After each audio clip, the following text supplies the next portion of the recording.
These are some passages from the Baha'i writings concerning Iran and its future. The translations provided here are unofficial. Abdul-Baha states, "O people of Iran, you were the leaders and those obeyed by all the peoples of the world. How is it that you have now been deprived of the glory of acceptance and have crept into the corner of obscurity? You were the source of knowledge and the origin of the world's civilization. How have you now become dejected, extinguished, and withered?"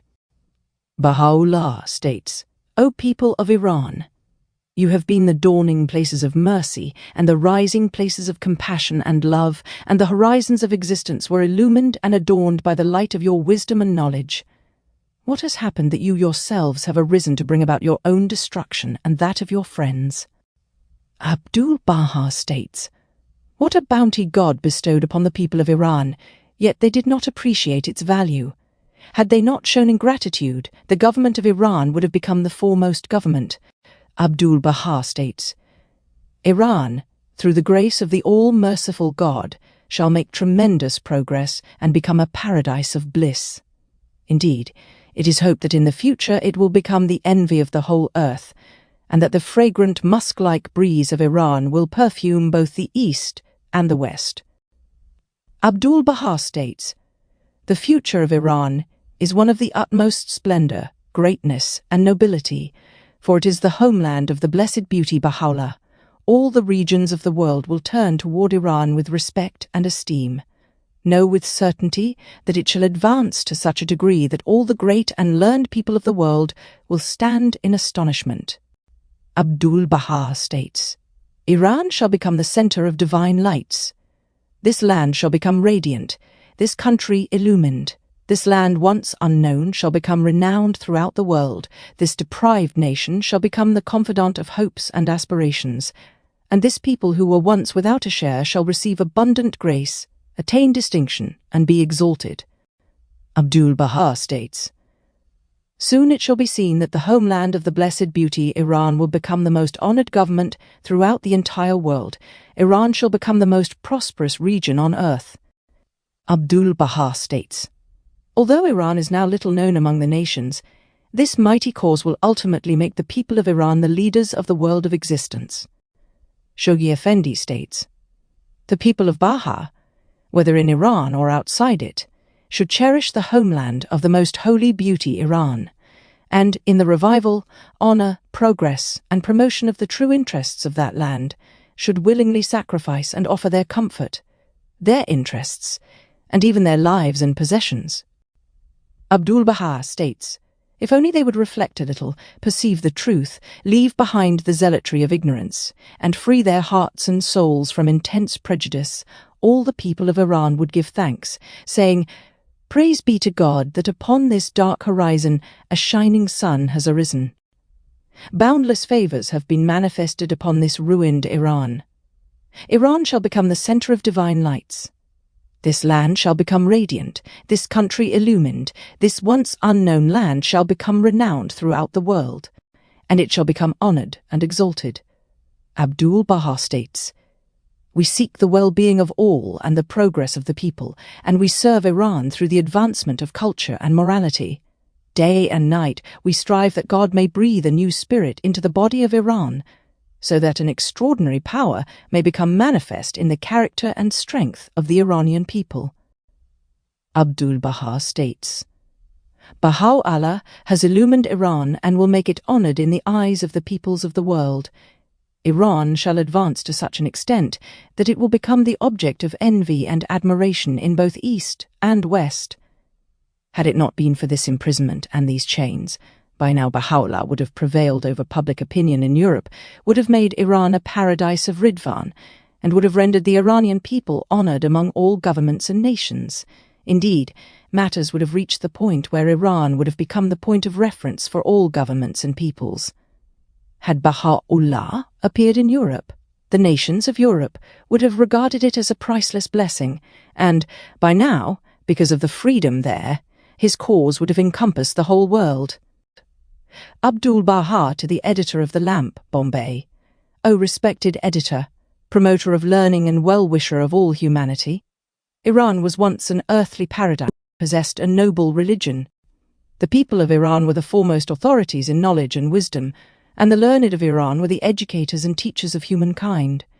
Its glory was enduring, and the fame of its greatness spread throughout the world. Its morality embodied the virtues of humanity, and its conduct reflected divine perfections. Alas, that light gradually gave way to darkness. The people of Iran became divided among themselves until they were absorbed by other peoples. The land of Iran became the playground of foreigners. Nations from east and west invaded, and the ancient foundations of the Iranian people were shaken and overthrown. That earthly paradise became a place of sorrow, and that bright horizon disappeared behind dark clouds. Little remained of its former virtues, and from the heights of honor it fell into the depths of humiliation. Then the Lord, in his grace, cast his glance of favor upon Iran. The manifestation of heavenly bounty appeared in that land. The Sun of Truth arose, the rays of divine favor shone upon that country, heavenly teachings spread abroad, and a divine religion appeared. It is hoped that the light of this sun will transform the land of Iran into a heavenly realm, that souls may arise who will shine over that country like radiant stars. Even now, blessed souls have appeared who have become the renewed glory of Iran through the new faith. Day and night they have sacrificed themselves. Dancing with joy, they hastened to the field of sacrifice, gave up their lives, and endured every suffering and affliction. Yet, alas, most Iranians are still asleep, unaware of and estranged from this supreme bounty. The master of the house has come to the very door, but those within have shut the door against him. They regarded the friend as a stranger and the beloved as an enemy, saying, "We are content with this humiliation. We are satisfied with this confusion and disorder. We do not want the master of the house, nor do we seek his religion. We reject his favors and turn away from his grace and loving kindness." This loving Father is treated as a stranger. Although among all the nations of the world he is unique, his fame has spread throughout the earth, and his greatness is known to rich and poor alike. Other peoples come in great numbers from every corner of the world to enter beneath his blessed shade, accept his teachings, and partake of his table of bounty. Yet we, like an owl content in a ruined nest, are pleased to remain in desolation. We desire not the song of the dawn bird, nor do we seek the shadow of the royal bird of everlasting glory. We do not desire spiritual progress or the virtues of humanity. Instead we say, "We are wealthy. We have no need of this table of bounty. We possess flowing treasure and desire no effort of heart or soul." Alas, 1,000 times alas, America has awakened while Iran remains asleep in heedlessness. Yet it is hoped that the rays of the Sun of Truth will disperse these clouds of negligence, that the horizon of Iran will illumine the world, that the friends will awaken, and that the people of Iran will become alert. Upon you be greetings and praise. Abdu'l-Baha states, "Today, in every land, if someone praises an Iranian, they say, 'This person is from the homeland of Baha'u'llah,' and immediately that person becomes honored and respected. At the very least, the people of Iran should appreciate this. They had fallen from the esteem of the peoples of the world and were counted among uncivilized nations. Now they have attained such enduring honor and have placed upon their heads a crown adorned with priceless jewels. As the poet has well said, 'He who buys cheaply will sell cheaply. A child may trade a precious jewel for a loaf of bread.' Truth has appeared, radiant as the shining sun. Alas that it has come to the city of the blind. If the Sun of Truth had arisen in other lands, by now its rays would have encompassed the world, for those peoples would have recognized the value of this great bounty. Even if they had not become believers, they would still have rejoiced in it. Abdu'l-Baha states, "These chronic diseases of Iran cannot be cured with simple herbal remedies such as plantain and kakshir. A divine power is needed, one capable of raising it from the lowest depths to the highest summit, a power that elevated the untutored Arabs of the barren desert to everlasting glory, a power that transformed a few humble Jews into Peter the Great, John, and Paul the Apostle, making them the leaders of all Christendom, a power that bestowed upon weak and oppressed Israel the kingdom of Solomon, Such a radiant sun has risen from the horizon of Iran, yet Iran remains in the darkness of vain imaginings. How beautifully it has been said. Truth has appeared, radiant as the shining sun. Alas that it has come to the city of the blind. Therefore, strive as much as you can to become the cause of the everlasting honor of Iran and the Iranian people. Abdu'l-Baha states, if the people of Iran had listened to counsel, they certainly would have remained secure. But they had no listening ear. Whatever advice we gave, they answered with hardness of heart. Recall the well-known Persian verse. If only your ear were like mine, and your lament like yours. Study the tablets of Abdu'l-Baha that were written in detail from the very beginning of the constitutional revolution and sent to Tehran. All of the present events were foretold in those earlier days. Among them was this statement: until the government and the people are united like honey and milk, prosperity and success are impossible. Iran will become ruined, and in the end, this will lead to the intervention of neighboring powers. Therefore, O loved ones of God, strive with heart and soul to bring about reconciliation between the government and the people. If you are unable to do so, then withdraw, and so forth. But they did not listen. Instead, they were intoxicated with the wine of pride, saying, of the Kayanian kings, we are the offspring of Rostam, son of Zal. Indeed, they would not even read these counsels. Thus, the present condition is the result of that ignorance. Abdu'l-Baha states, yet you shall see that, through divine confirmation, Iran will surge forth with such power that its life-giving flood will make the lands of the world green and flourishing. Alas, however, the people of Iran remain in the utmost heedlessness and forgetfulness of this supreme bounty. A child gives away a precious jewel for a loaf of bread. Nevertheless, the will of God has decreed it, and a spiritual force has sprung forth in Iran. This is an irrevocable decree and a promise that shall not fail. Abdu'l-Baha states address delivered on the night of 19 Muharram, 1332 in AKA. The Iranians asked, what will become of Iran? I replied, what is taking place now is destruction. These divisions, these different parties, one calling itself democratic, another moderate, are ruining Iran day by day. Compare Iran's present condition with that of 10 years ago. These disputes have devastated the country, and every day they grow worse. They asked, what does the future hold? I said, I shall answer with a single example, and then you may judge for yourselves. This example is sufficient. Mecca is nothing but a rocky wilderness, an uncultivated valley where no vegetation grows, a desert of sand under intense heat, seemingly unfit for habitation. Yet because it was the homeland of the Messenger of God, that barren land, that stony wilderness became the Qibla of the world. People from every land turned toward it in worship. From this, understand what the future of Iran shall be. This is the example that barren wilderness became the Qibla of the nations because it was the homeland of the Prophet. Now consider Iran, which is green and flourishing, blessed with beautiful flowers, pleasant air, and sweet water. From this comparison, understand what its future will be. This measure alone is sufficient. On the crown of Iran, on another day, Abdu'l-Baha said, they have written that they intend to sell some of the jewels of the crown of Iran. The true crown of Iran is justice, not jewels. If they can place upon the head of this nation a crown of justice, that is the proper crown. What benefit is there in a crown made of stones? They are only stones. The kings of ancient Iran took pride in justice, not in jeweled crowns. Because the sun of truth has arisen from the horizon of Iran, the people of Iran should act in such a way that the land of Iran becomes the crown of the world. That crown is the unity of humankind, and the unity and concord of all people. The sun gives light to the whole world, but its rays are most intense at the equator. Likewise, the divine teachings will have their greatest influence in Iran. The people of Iran should receive a greater share of this grace and bounty than others. Iran should become such that other peoples receive the greatest blessings of the appearance of the Sun of Truth through it.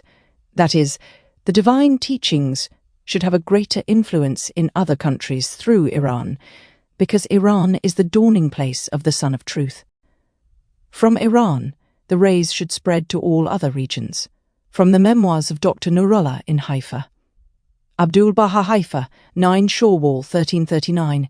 He is God. O seeker of truth! Iran lies in ruins, and in reality all its political parties have taken up axes against the roots of this ancient foundation, entirely unaware that these are axes that destroy the very foundation and uproot its roots. Every party imagines that it is engaged in rebuilding, yet the Quran says, "They destroy their houses with their own hands." These exiles have never been associated with or inclined toward any political party. Our endeavor is that the strength of Iran may be restored, and it is evident that the strength of Iran cannot be achieved except through the establishment of divine morals. Once moral foundations are established, progress at every level is inevitable. No nation has ever attained prosperity and success without the reform of its character. Through noble morals, learning and the arts flourish, minds become infinitely enlightened, truthfulness, trustworthiness, courage, honor, and patriotism arise. Statesmanship reaches its highest degree, new industries prosper, commerce expands. Bravery raises its banner, the nation passes from one stage of existence to another, becomes a new creation, and the verse, "Blessed be God, the best of creators," is fulfilled. The Hijaz was a barren desert, a valley without cultivation, devoid of water and vegetation. Yet through the rising of the Sun of Truth it became the Qibli of the world and the place around which humanity gathers. Now that the greatest luminary has arisen from the horizon of Iran, consider what the future will bring. My hope is that you too will be among those who labor in laying this mighty foundation. Upon you both be the most glorious splendor. Abdul-Baha. Abdul-Baha states, "Soon the East and the West will raise the cry of Ya Baha'u'llah, and all the regions of Iran will be sanctified. All the nations will praise the Persian people, for the Sun of Truth shone forth from that horizon, and the call of God arose from that land. Blessed is the everlasting glory destined for that country, and blessed the great felicity awaiting that land, if only its people recognize its value and spur on the steed of their resolve in this field. How often enduring prosperity comes to the door and knocks, yet through ignorance the owner of the house drives the guest away." Abdul-Baha states, "The Lord of the worlds, out of his pure grace and bounty, has adorned the body of Iran with a robe of honor and placed upon the head of the Iranian people a crown whose radiant jewels will shine throughout the ages. That crown is the appearance of this wondrous cause. Whenever a nation has sunk to the utmost depths of decline and disintegration, it cannot rise again except through a mighty spiritual resurrection. A patient suffering from a chronic illness is not healed by simple remedies. A far more powerful medicine is required to produce a great stirring in the blood and bring about a decisive crisis leading to recovery. One need only reflect upon history. The Arab people, when they had descended to the lowest depths of decline and become accustomed to abasement, could not have been raised to greatness by human planning alone.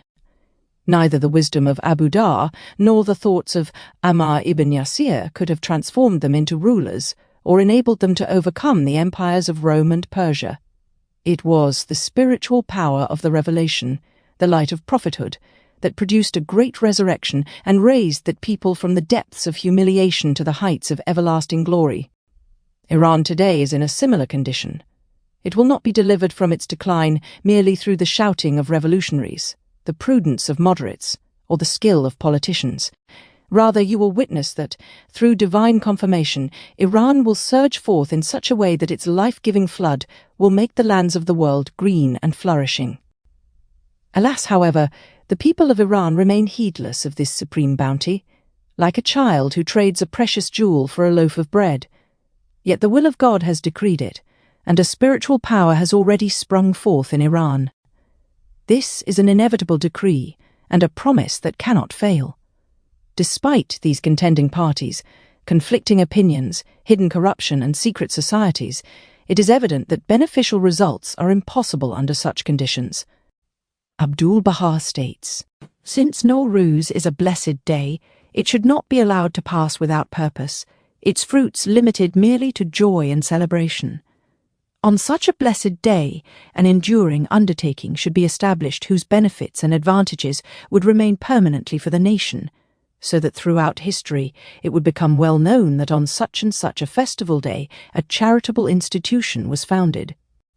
Abdu'l-Baha states, for nearly 5,000 or 6,000 years, the people of Iran have regarded this day as auspicious and blessed. They have considered it the day of the nation's happiness, and to this very day they continue to honor and regard it as sacred and blessed.